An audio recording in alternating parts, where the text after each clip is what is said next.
entrevistar a los compañeros. Sí. Andrés, que es maestro, además es sociólogo, así ya te presento, que está trabajando en el tema, está involucrado y lo está investigando.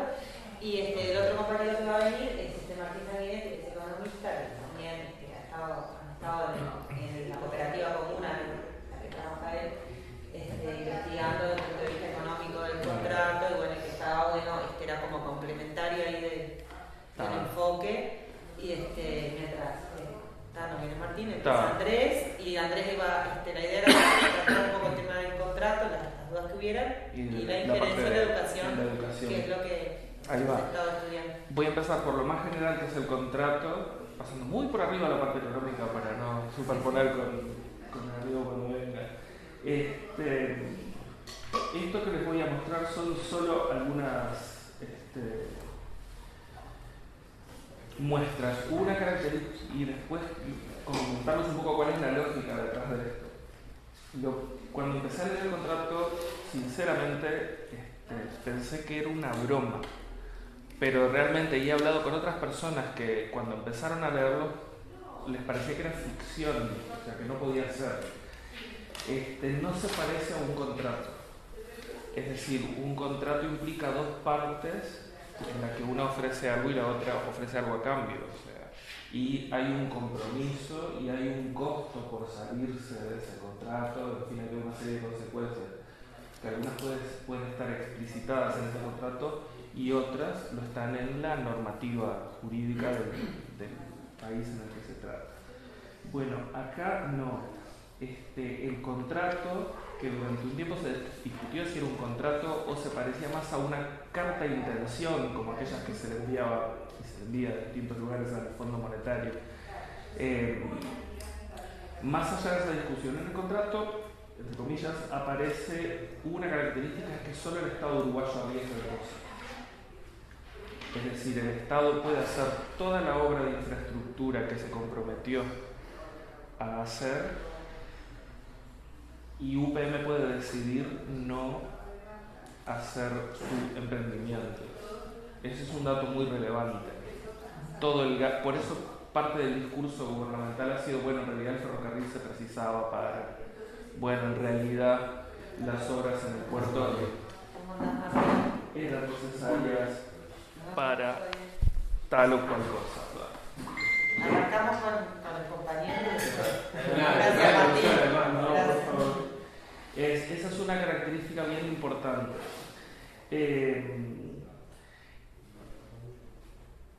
Después hay una serie de elementos que no les voy a dar en detalle, les voy a contar en general, de lo que lo que últimamente suele denominarse como relación de Estado contratado. Es decir, la empresa contrata al Estado, o el Estado contrata con la empresa, pero en todo caso el Estado lo que hace es abrirle camino a la empresa, crearle valga el uso del término, un medio ambiente propicio para que la empresa pueda instalarse.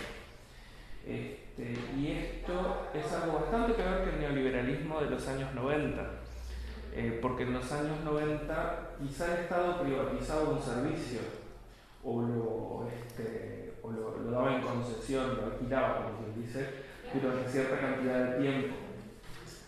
Acá el Estado hace una serie de inversiones para que una empresa funcione, pero no participa de las ganancias de la empresa.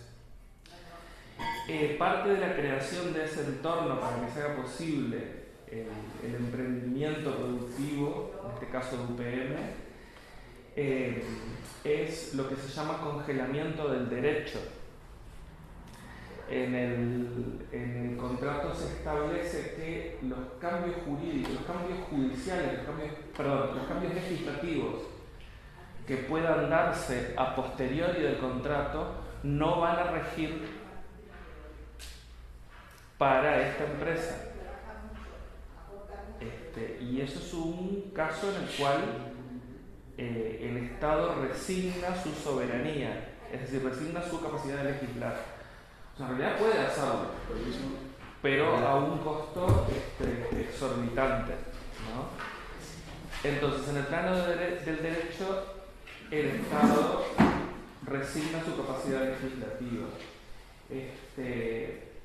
Él lo va a explicar mucho yo seguramente después, pero en el plano fiscal incluso establecen acuerdos, creo que son de 3 años, si no recuerdo mal, o de 2 años, en los cuales el Estado congela también su capacidad fiscal, es decir, no puede aumentar ninguno de los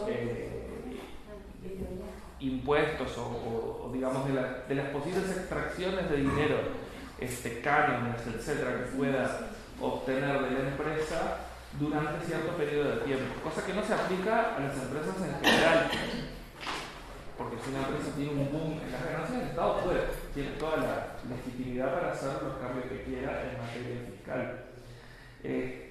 Entonces, esto en el plano jurídico. En el plano legislativo, perdón. En el plano jurídico, en el plano estrictamente judicial, el Estado se pone a la altura de la empresa. Es decir, son 2 partes contratantes. Esto incluso no aparece muy claramente en la Constitución de la República, que el Estado pueda ponerse en el mismo plano. Si hay un litigio judicial, no rigen los tribunales uruguayos, sino que el asunto pasa a tribunales que están en la órbita del Banco Mundial, en Nueva York y en París, que habitualmente no suelen tomar decisiones muy favorables hacia estados que tienen conflictos con corporaciones transnacionales, ¿no? El CIADI. El CIADI, y hay otro organismo que lo tengo por acá, que toma las decisiones, pero en francés. Acá está, mirá. Esto es textual del contrato. La controversia se resolverá mediante arbitraje en el Centro Internacional de Arreglo de Diferencias Relativas a Inversión, el CIADI, Washington. Y si el CIADI declina competencia, no hay problema, se hace un arbitraje. Esto de no hay problema es mío, no del contrato, ¿no?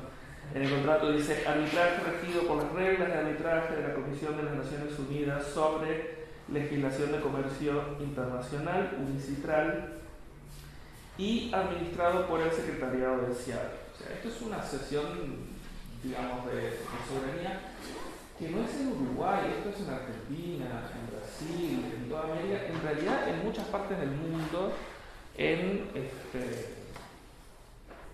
digamos, el avance del poder de las grandes concentraciones de capital. En la historia de la formación de los estados hay 2 funciones que son de las primeras en aparecer. Una, la unificación del cobro de impuestos en un territorio, y el otro, la defensa del territorio y o sea, el monopolio del uso de la violencia legítima, como se le llama estrictamente. Y por distintas vías, algunos están suponiendo que, bueno, que vamos un poco por ese camino hacia una especie de meta-estado. No es que desaparezcan los estados nacionales, porque son necesarios justamente para las corporaciones, para crearles el medio ambiente que necesitan. Pero las decisiones en estos vínculos entre empresa y Estado no se toman en el lugar donde la empresa está produciendo. El concepto de jurisdicción, digamos. Claro, y de soberanía. El concepto de soberanía es o sea, uno puede ser el anarquista individualista más radical, pero aún así te conviene tener una autoridad que tome las decisiones más cerca y no en Washington o en París, y con otros actores a una distancia social mayor. Después les comento algunas perlas del contrato, digamos. Por ejemplo, hablando de congelamiento, las condiciones de control sobre el tema medio ambiente no pueden modificarse. O sea, lo que se establece ahora, durante 50 años no puede modificarse. Si se descubre que uno de los procedimientos que emplea UPM es más contaminante de lo esperado, lo siento, se mantiene. No se puede modificar. Si no se recurre, o sea, lo que hace la empresa es recurrir a estos organismos internacionales. Después hay ejemplos que son bochornosos. Por ejemplo, la emisión de fósforo por litro de agua es de un decreto ley del año 79, el que rige. En el contrato entre Uruguay y UPM, Uruguay es ROU en el contrato, ¿no? Entre ROU y UPM queda abierto a la negociación ese límite de fósforo. Queda abierto a la negociación entre la empresa y el Estado. O sea, es como que el Estado negocie conmigo qué ley me va a aplicar, pero no pasa con los ciudadanos eso, y no pasa con las empresas, ni con las organizaciones sociales. El Estado tiene su parlamento, su poder judicial, su poder ejecutivo. Ahí se toman las decisiones que se aplican en un territorio, pues acá no. Acá se negocia.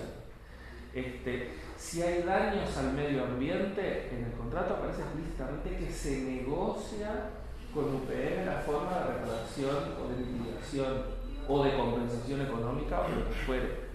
Está sujeto a negociación. Hay cosas que creo que son simbólicamente interesantes. Por ejemplo, ustedes sabrán que se va a hacer un viaducto en la Rambla a la altura de la bahía para que el tren no vea interrumpido su pasaje, el tren de UPM. Si el viaducto no está listo, tiene prioridad el tren, o sea, el contrato establece que la principal entrada, creo yo que es la principal, del este vienen también muchos vehículos, pero por la entrada de la ruta 5 y la ruta 1 viene la producción. La principal entrada se tiene que cortar si es necesario para que pase el tren. ¿Tá? El contrato del tren son 14 slots, o sea, 14 turnos debe ser, 7 de ida y 7 de vuelta. Son, por lo que se ha hablado hasta ahora, son trenes de unas 8 cuadras de largo, para darnos una idea, y demoran bastante en pasar. Bueno, hay toda una movilización de vecinos en torno específicamente al problema del ferrocarril, que se llama al costado de la villa, y hay otros vecinos después puntualmente en distintos lugares que se plantean solamente el tren, todo lo que va a causar. Eso es un punto, ¿no? Bien. Después hay cosas bochornosas. Por ejemplo, las autorizaciones ambientales. Yo he trabajado algo en el área ambiental y las autorizaciones demoran mucho en hacerse porque requieren muchos estudios. Es muy difícil estudiar el posible impacto ambiental de una empresa. Entre otras cosas, en Uruguay no hay estudios de lo que se llama líneas de base de la presencia de determinadas sustancias químicas. Entonces, después, por ejemplo, entramos en la discusión con qué fue lo que pasó con Botnia y el actual UPM1. No, pero esto ya estaba así. ¿Y cómo podemos discutir si ya estaba así o no estaba así si no tenemos un estudio de esas líneas de base anterior, ¿no? Y bueno, los plazos. Les cuento unos ejemplos. El proyecto ferroviario, 8 meses. Hubo hasta un estímulo económico para los trabajadores de Minama para que lo aprobaran en tiempo y forma. El puerto en 12 meses. La planta de celulosa en 12 meses. No son plazos sinceros, digamos, para un estudio serio. Bueno, y ahora les voy a comentar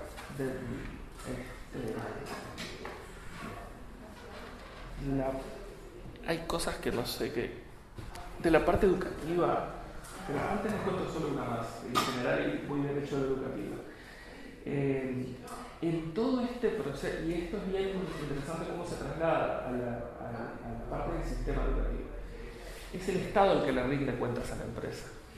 O sea, el desarrollo del proyecto del ferrocarril, el desarrollo del puerto, la infraestructura eléctrica que va a haber que montar para el UPM. Lo vamos a ver nosotros en la tarifa de la luz. el Estado le va mostrando los resultados a UPM para que UPM decida si invierte o no. En cuanto a la política educativa, acá vamos a entrar un poco más en esto. Les voy a leer textualmente, esto quizá ya la mayoría lo haya leído, pero específicamente dice: luego de la fecha de la definición final de inversión, ROU deberá organizar y financiar la mejora de las universidades técnicas, UTU, principalmente de Paso de los Toros, Durazno y Tacuarembó, para mejorar su capacidad de brindar instalaciones y recursos educativos con respecto a las disciplinas mecánicas, de instrumentación y eléctricas. Ya bastante claro lo que está demandando la empresa. Y al hacerlo, deberá tener en cuenta y aplicar de buena fe las visiones de UPM con respecto a lo siguiente. 1. Las necesidades de su cadena de valores en relación con el proyecto de UPM. O sea, si está produciendo los técnicos que UPM precisa, en toda la cadena de valores, si yo no estoy viendo mal, es de la forestación en adelante, ¿no? Forestación, transporte, logística y el funcionamiento propio de la empresa. 2. ¿Cómo cree, o sea, estamos hablando de las visiones de UPM, ¿no? ¿Cómo cree que la cooperación puede facilitarse de mejor manera entre dichas universidades, o sea, UTUS, y las universidades técnicas en Finlandia? O sea, acá tenemos dos cosas. UTU, esto es inconstitucional por donde lo miremos, esto no es discutible la constitucionalidad de esto. UTU va a reprogramarse, por lo menos en estas 3 ciudades, para brindar los técnicos que la empresa necesite y para armonizar sus características institucionales, de todo, programas, perfiles de formación, etcétera, con la educación técnica en Finlandia. Esto se decidió además sin pasar por el poder legislativo, ¿no?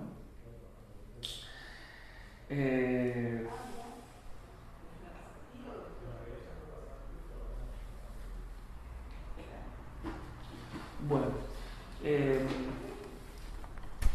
ahora les voy a contar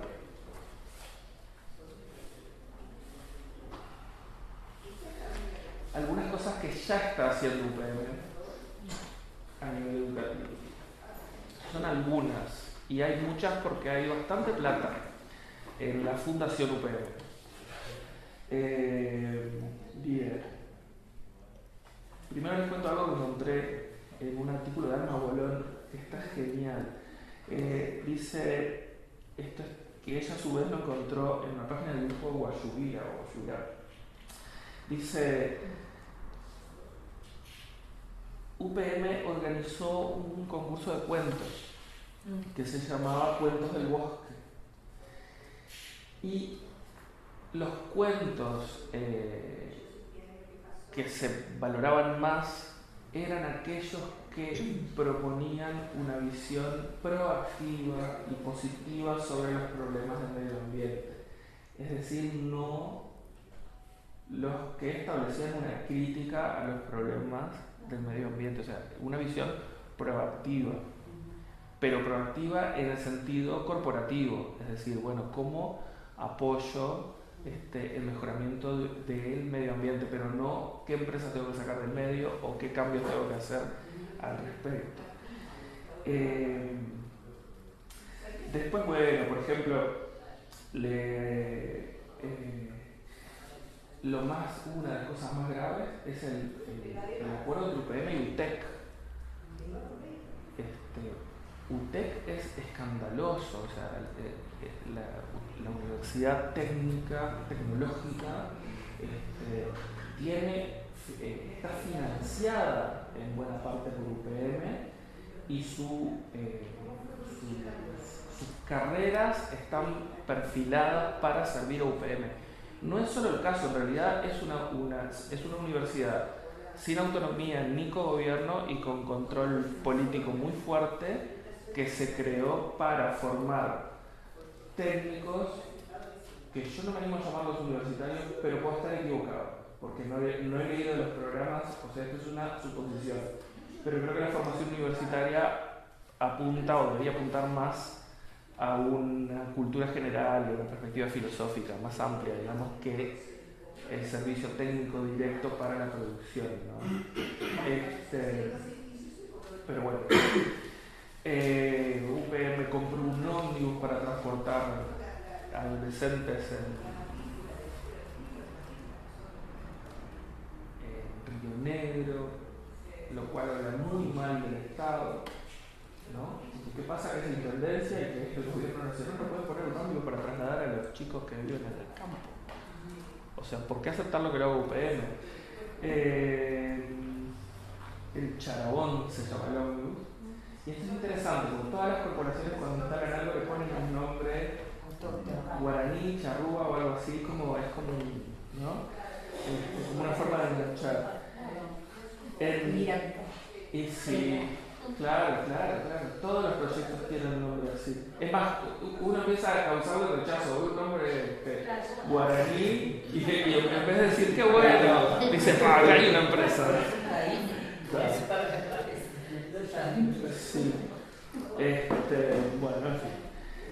¿Te acuerdas muy de un proyecto que se llama Alfabetización Familiar?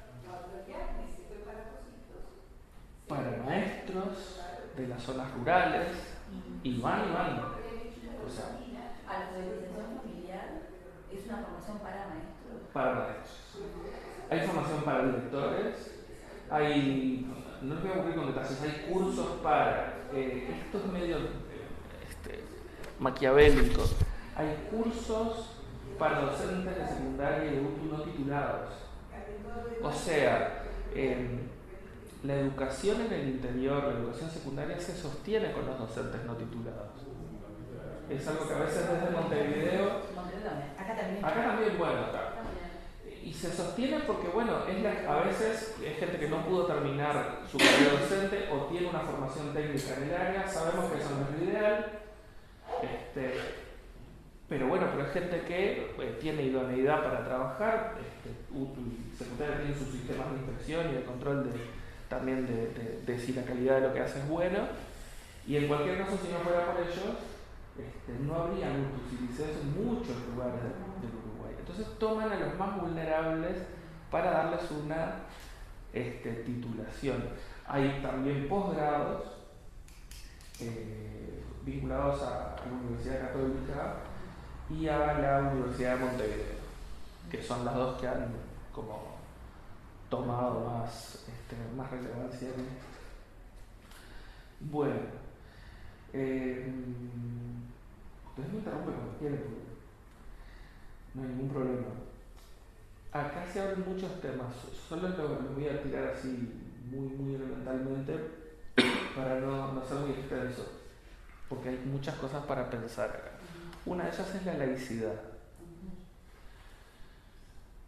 Un concepto vamos a llamarlo defensivo de la laicidad y antiguo sería, bueno, no se puede enseñar religión, filosofía, una orientación filosófica, política, en primaria y en secundaria. Un concepto quizás más actual, de los 60 para acá por lo menos, es, no, ante un tema yo tengo que mostrar distintos puntos de vista.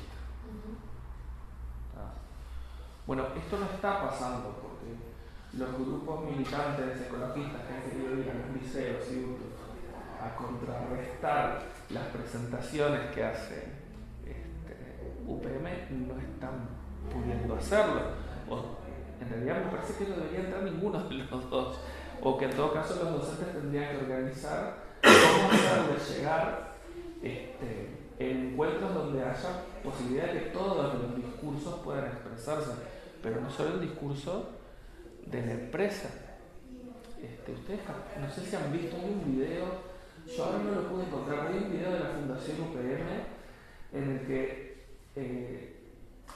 son chiquilines, ¿no?, de 14, 15 años que cantan tenemos mucho para agradecer. Parece como como un mantra, como una secta. Buenas tardes, es un curso, es una canción para agradecer lo que se tiene. Ahí vamos otra vez a la visión positiva, que ellos dicen proactiva, pero proactiva es otra cosa, ¿no? Puede incluir lo crítico también. Esta es como la visión de aceptación de la realidad tal como viene, de sentirse feliz con lo que uno tiene. Yo no puedo evitar recordar a Macri cuando dejó sin trabajo a 10 personas y le dijo: ustedes tienen que encontrar felicidad entre ustedes mismos. Un discurso famoso, maravilloso, ¿no? Si fuera como un stand-up o en un espacio cómico, pero en la realidad es tremendo. Entonces UPM plantea, todo lo que está haciendo la empresa y lo que está haciendo el Estado y las autoridades del sistema educativo. Y los colegas, maestros y profesores que hay una foto que para mí es durísima porque, por lo personal, porque mi familia, digamos, es de origen brasileño y pasaron en parte por un lugar de Tabarú que se llama Cuchilla del Lumbú. Y hay una foto circulando que yo a todo el mundo le he pedido que por favor pixele las caras de los niños, porque son niños, son inocentes. De los niños, un director de cultura, si mal no recuerdo, de la Intendencia de Tacuarembó, y las maestras,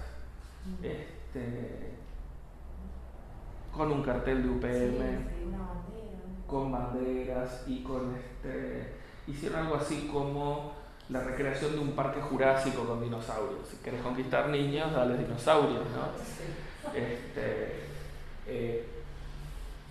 Y esto, hoy yo le decía maquiavélico, y es Maquiavelo en serio. Maquiavelo decía que es más fácil invadir un país que comparte el mismo idioma, un reino, un principado, o un principado y más si comparte la misma religión. Entonces lo que hay que hacer es crear el mismo idioma, crear la misma religión. Acá se toca en el plano educativo con otro tema más, que solamente lo largo como titular, que son las nuevas tendencias pedagógicas. A falta de un nombre mejor, yo le sigo llamando pedagogía neoliberal, EDUI 21, por ejemplo. Es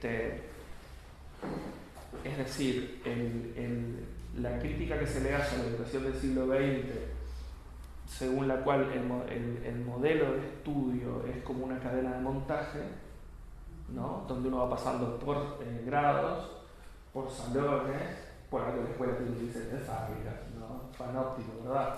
Vas pasando por grados, por salones, acumulando conocimientos. Sos como el estudiante es como algo que se va ensamblando y termina como un producto final. Pero acá yo creo que llegamos a algo peor, que es el consumidor que va por un carrito entre góndolas de supermercado. Una educación basada en el desarrollo de competencias que coinciden con las competencias laborales que piden las empresas. Pues, si discutiéramos qué competencias y bajo qué concepto, porque no hay un único, hay una discusión importante ahí. Hay un libro de Del Rey, que es una autora, yo no recuerdo si es francesa o mexicana, pero que es sobre toda la discusión en torno al concepto de competencias, que vale la pena leerlo para los que están en la docencia. Pero bueno, sustituimos la cadena de montaje, criticable por supuesto, por el consumidor que va con un carrito y se va sirviendo un poquito de matemática, un poquito de lengua, un poquito de geografía, un poquito de biología para un proyecto que viene a ser el carrito. No sé, para un almuerzo, yo qué sé. Entonces, a ver, las cosas tienen un sentido propio, pero también tienen un sentido según en qué sistema estén funcionando. Así como una tuerca puede sostener algo en un motor de un auto, también puede sostener algo en una ametralladora. O sea, sigue siendo tuerca, capaz que como tuerca no, o sea, nadie dice dejemos de usar las tuercas, pero capaz que podemos elegir en qué circunstancias por acá. Toda la movida de educación centrada en proyectos, educación centrada en competencias, con un combate durísimo contra la cultura general, reducción de filosofía, por ejemplo, y literatura en los liceos. Ahí hay una clave, en la intención de reducir la capacidad del pensamiento filosófico, orientar la educación hacia el trabajo. Capaz que tomadas aisladas distintas cosas, o en otro contexto, esa misma educación en competencias puede funcionar, con otro sentido. Capaz que tomado hacer un proyecto desde el punto de vista didáctico puede ser fantástico, pero en otro contexto, no en en el que lo que se hace es algo que a largo plazo es inevitable, que es acoplar el sistema educativo al sistema económico. No hay sociedad que no lo haga. De hecho, si no lo hace, es caótico para una sociedad. El tema es que tenemos que plantearnos, bueno, a ver, ¿qué sociedad queremos? ¿Qué proyecto económico queremos? ¿Qué tipo de sistema educativo queremos? Pero planteárnoslo, no asumir como esto es lo último de la ciencia y lo tenemos que incorporar. Esto tiene un sentido clarísimo de formar lo que en los 60 se llamaban el capital humano para estas empresas y formar una subjetividad especial de gente para este tipo de emprendimiento. O sea, en este punto de UTU, pero también en todo lo que está pasando en primaria y secundaria, hay mucho para discutir en la relación con las empresas, las ONGs que llegan a trabajar. La UDELAR, sin lugar a dudas, la UDELAR de los años 80 en adelante aceptó la financiación empresarial y de fundaciones que, si uno ve en internet, si les gusta un ejercicio interesante, es ir viendo quién financia a quién. Te financia la fundación por los amigos de las tortugas. Ahora vas atrás un paso y encontrás Open Society Institute, en la fundación el Open Society Foundation se llama ahora, de Soros, el magnate norteamericano. O vas uno o dos escalones atrás y te encontrás con la Fundación Ford o la Fundación Rockefeller. Entonces, es como un deber que nos debemos, que nos obliga desde el punto de vista político a los que estamos involucrados en la docencia, que es ver de dónde vienen a veces una pequeña o una aparentemente neutral e inocente técnica de trabajo pedagógico, o de dónde viene cierta terminología, hacia dónde apunta, qué parte de qué está formando, hacia dónde nos está queriendo llevar. Y la última cosa que les quería comentar sobre el tema educativo, yo trabajé un tiempo, soy maestro y además trabajé un tiempo como sociólogo para una ONG en el área socioambiental. Era en la época de Botnia. Entonces, estábamos en una escuela del oeste de Montevideo y mis compañeros de trabajo eran otro sociólogo y un biólogo,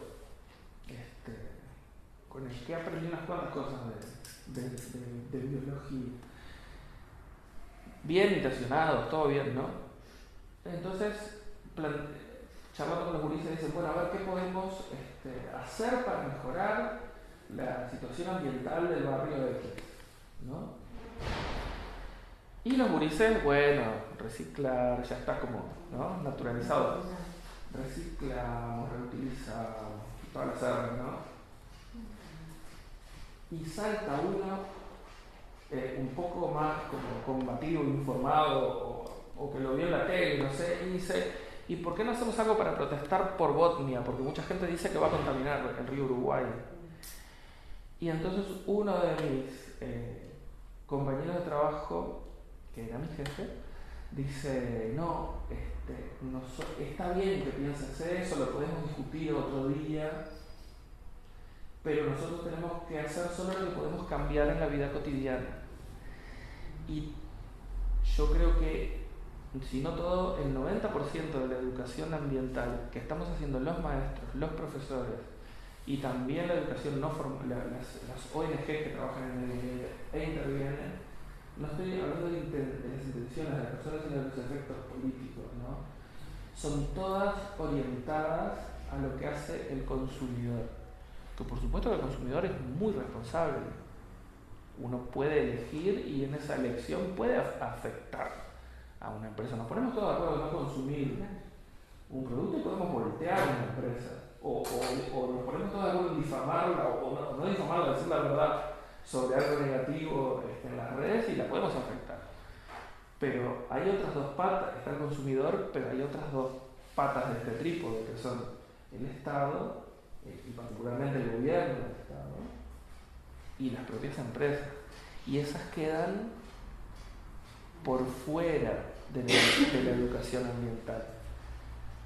Y esa es otra autocrítica que nos debemos y incluso desde lo sindical también, desde la propuesta pedagógica, proponernos una crítica y una alternativa a eso que yo llamo mala educación ambiental que estamos promoviendo.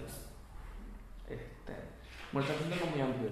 No, disculpen si aburrí, si quieren decir algo, preguntar algo, criticar o lo que sea, acá estamos.